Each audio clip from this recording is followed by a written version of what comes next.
you're 16, you're a high school dropout, and you start doing the music. And I was just at home every day. There were moments where I would go out and like hang out with like kind of bad people at their like, just moments where I'd just be in like either a trap house here and there, and I'd just be like recording with people that I don't really know.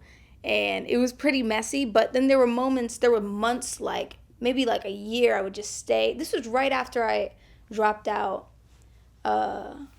Yeah, I just stayed in bed, and I had like a mattress on the floor. I had a desktop iMac situation, and I had the built-in mic, which is totally shitty, but I made it work.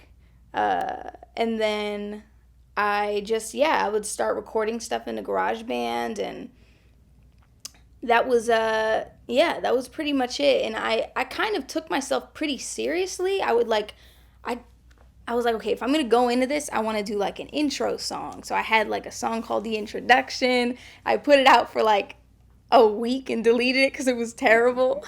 And I had a lot of stuff. I was putting stuff out and like taking it down a lot for like maybe a few months. And I was like, all right, fine. You know what? I'm just going to make another cute song. Let's see how this works. And I ended up making So High. And I wrote that. Oh, during that time. Yeah, that was definitely during that time. Yeah, so I would just like sit in bed and record. I made So High.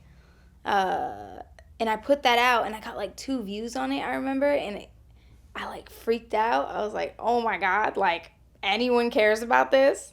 Like, who's listening to this? And it's probably mutual friends from high school, and they were probably excited about that. And they were. And I was like, damn, like, this is crazy. I think I got like 12 views or something like that. And I started like crying. I was like, oh my God, like this is crazy. People actually share this shit and care. I got like maybe like one repost. And it was just cool. It was good to know that people actually fucked with my shit. And I just kept going. So were you rapping or singing at that, like in the beginning? I was attempting to rap. Yes, I wanted to rap first. I didn't really want to sing as much because I didn't think I could sing. Mm-hmm. But the more I like stayed in my room and like didn't let people hear me sing and like tried to like build that up and create a voice within myself, that was that's what taught me, and I feel like that's what made me start singing. Okay, so you put out So High, which would later become, I guess, your biggest song, views-wise and stuff like that. Yeah. And you signed to RCA Records. Yeah, signed to RCA. Like, how much later from that song getting released? And I guess, like, it took about maybe a year, I would say. Okay. Year and a half, something like that.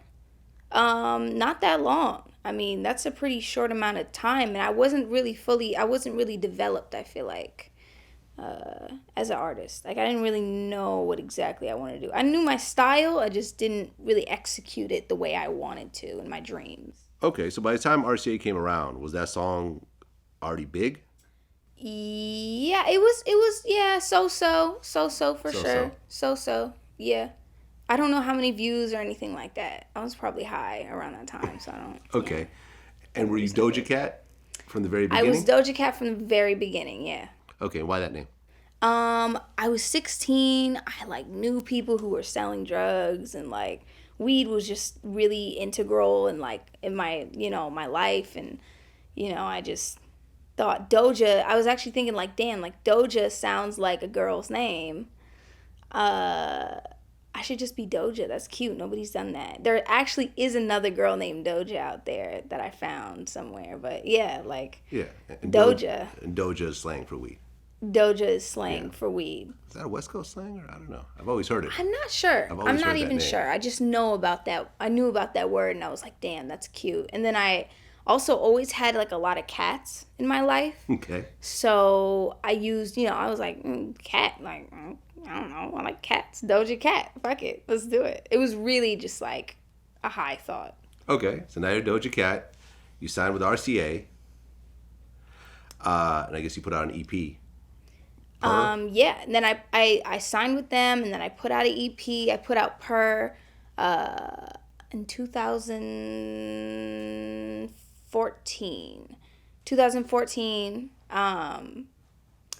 And yeah, that it took off pretty hard. There was a few songs that I put out on my own that kind of, that I maybe shouldn't have. They were supposed to be professionally released, and I put them out on my own terms, and like people were like, "Oh, they ate that shit up and they loved it," and that was cool. But yeah, I put that out, and it kind of took off.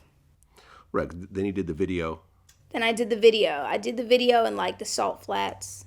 Right. It was like a high budget video. And it was kind of a high budget. We came out of pocket for that. Like, you had to pay for it yourself? Or? Yeah, we had to pay for it ourselves.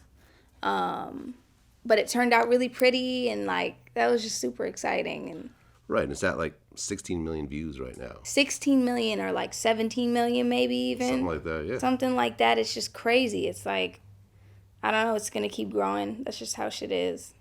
Okay, so you put that out. You put out the video, you put out your EP, and you're signed to RCA. What kind of happens next?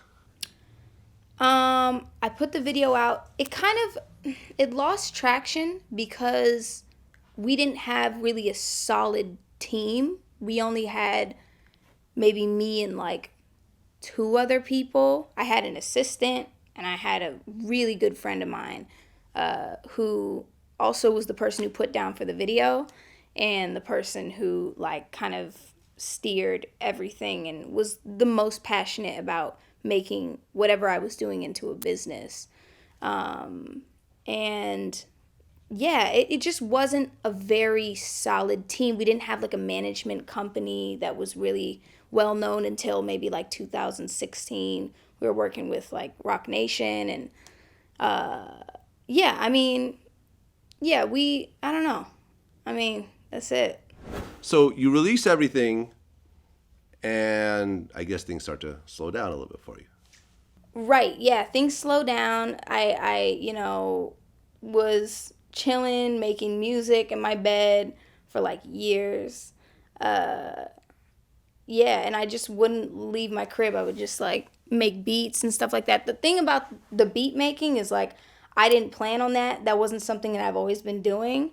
I actually got, as a surprise, I got a MIDI keyboard. I got a Kai 249 MPK, and it just showed up at my door, and it was because my boyfriend had sent it on Christmas. So I didn't know about this, and I just was like, all right, well, damn, because my mom was like, there's a giant box at your door. What the hell is this? Please get this out of the way. And I'm like, okay. And I brought it upstairs, and I opened it. I'm like, why the hell did you get me a keyboard? You know I don't produce. And so I opened it up, and I hooked it up, and I just started making beats. And I never thought I would start producing, because it just seemed like before you start producing, everything sounds like so complex and large and beautiful. The feeling that it gives you is much larger than the feeling that you get when you're like trying to set up the program and get all the sounds in there and stuff like that. And yeah, I mean, I just started, and I couldn't stop, and it was super fun. And I was smoking a lot of weed and shit, and staying up really late, like till 7 a.m., making beats for like years.